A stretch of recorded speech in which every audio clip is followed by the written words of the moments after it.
Before we jump into today's episode, I wanted to remind those healthcare executives out there that are from small and rural healthcare organizations that Capstone provides complimentary consultations.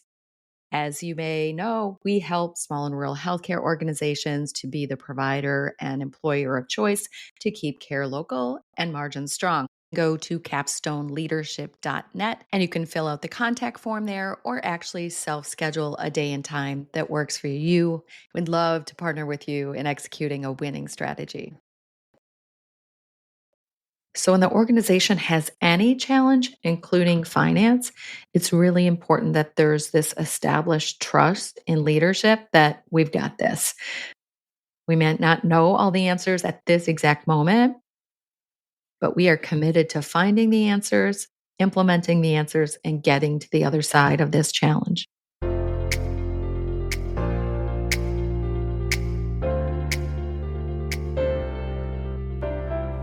Welcome to Culture Change RX, the podcast for healthcare professionals that are committed to creating a thriving workplace culture, improving the experiences of employees and patients, and ultimately unlocking their organization's next level of potential. I'm Sue Tetzlaff, your host and co-founder of Capstone Leadership Solutions.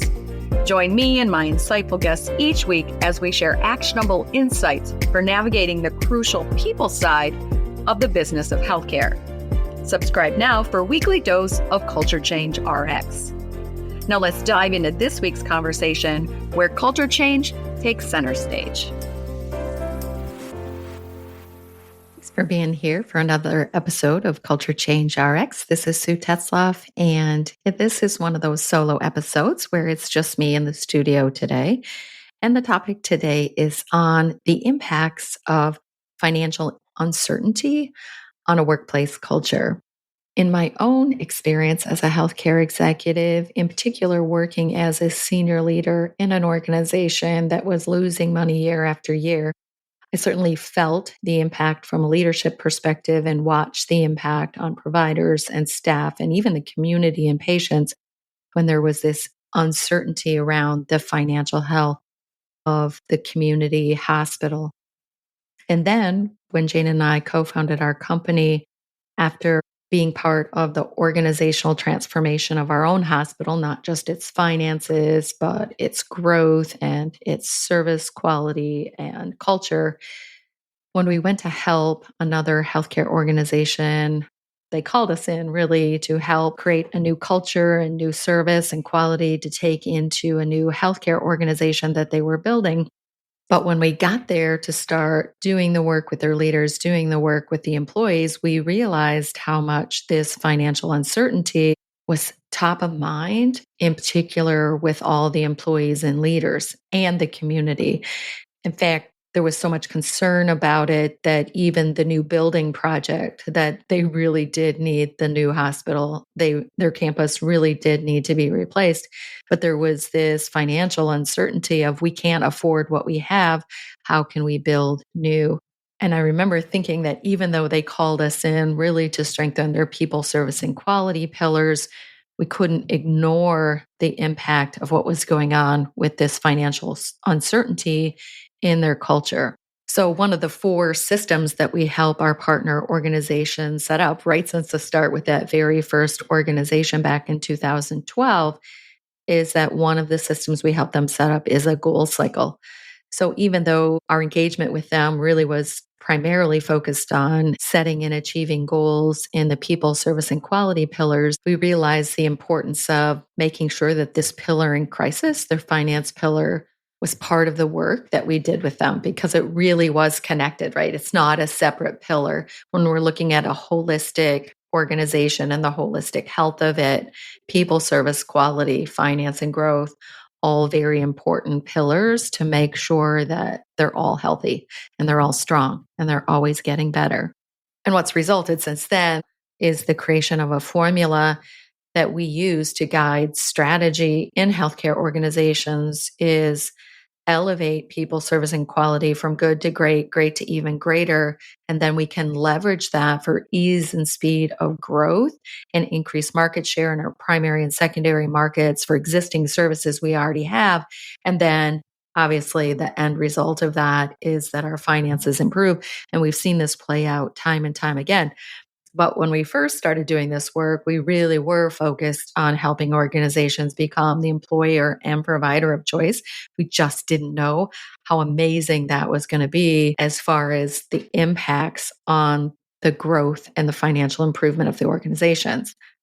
We saw that in our own experience in our own community hospital. We didn't know that that would replicate time and time again, organization after organization. But I think what it really comes down to when we talk about the negative impacts of financial uncertainty and the buzz that that has in the break rooms and when our employees go home and when our leaders go home and they're talking, the meeting before and after the meeting, and when we're trying to recruit providers or retain providers, and what our community thinks of us, not only as a provider of healthcare, but also a business in our community, is that there is this reality to some respect that finances are likely always going to be some sort of challenge in rural healthcare and small and rural healthcare organizations. I'm not saying in all organizations. I know many organizations that are doing quite well in their financial situation. But when there is financial uncertainty, or if at this certain time there's losses instead of profit, the impact of that on the culture, I think, really comes down to trust in leadership. Do the employees, do the leaders, do the providers, does the community, do patients trust that the leadership of the organization is going to figure this out? So, when the organization has any challenge, including finance, it's really important that there's this established trust in leadership that we've got this. We may not know all the answers at this exact moment, but we are committed to finding the answers, implementing the answers, and getting to the other side of this challenge. I've got a few past episodes that speak to that topic of trust in leadership, and I'm going to link those in the show notes as well. So, as I mentioned, the goal cycle is one of those systems that we can use when an organization is in a position of financial loss and uncertainty, where we can really align leaders and departments and teams to be able to contribute to improving the finances of the organization. So, the goal cycle can really be one of the mechanisms that helps the organization to overcome financial challenges. Some of our partner organizations, they've actually, as we're helping them set up the team structure or modifying the employee driven team structure, which is one of the other systems. So, tapping our employees on the shoulder and asking them to be owners and contributors to the success of the organization across all pillars, including finance. Some of our partners have set up access teams to engage employees and their ideas and contributions to improving access for patients, removing barriers to access, which increases volumes, increases revenues. Because really, when there's a financial challenge and there's a loss instead of a profit, or there's not enough profit or enough margin to reinvest back into the organization, is that you have to increase revenue, decrease expenses, or both. And leaders have a lot to do with helping to understand where those opportunities are to increase revenue, decrease expenses, or both. But employees have great ideas too. And so engaging employees can be one other pathway. One of our partner organizations, I remember in particular, their employee driven team for the pillar of finance was called Back in Black. Of course, we have the employees name their team, and I thought that was a clever one, Back in Black. So while maybe they can't own the whole solution, they can contribute to part of that solution and feel like they're actually able to help versus feeling helpless.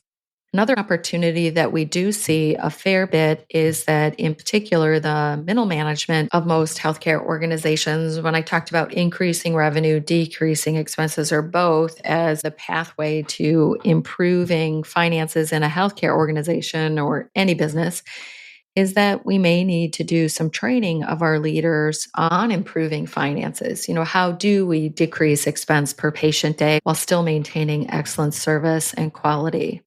How do we read and manage our income statement and beyond the education of leaders, even the education of employees? So there's both the education, but also the transparency. And those are two different things, right? Transparency is about keeping people up to date and in the know, and education is equipping them with skills and knowledge that they can use to make something better for the future. So learn, do. And both are important for all pillars in our organization: people, service, quality, and growth.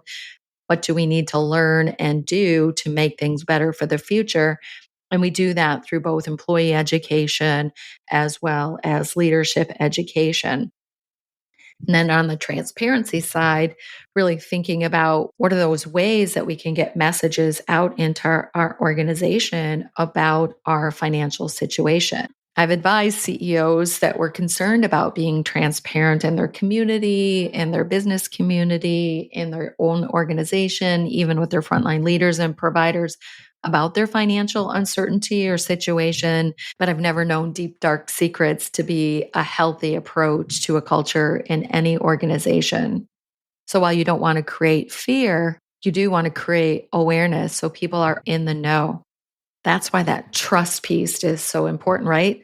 That they trust you, that I'll tell you the truth, but also they trust you that you're going to do something about it, that you're committed to turning this around as an organization and the leadership team of an organization.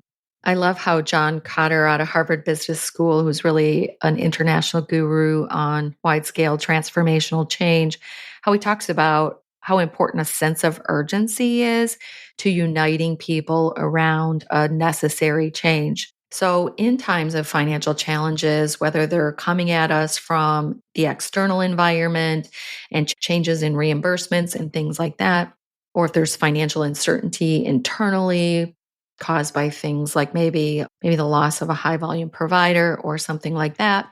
These are things, these are crises, these are uncertainties, these are challenges that can unite people together when leadership takes that approach of uniting people together, engaging them, educating them, communicating to them. And what I've seen is that when everyone, employees, leaders alike, engage together to overcome any challenge, including financial ones, is that they all feel more proud, more committed, more loyal to the organization that tapped them on the shoulder to help.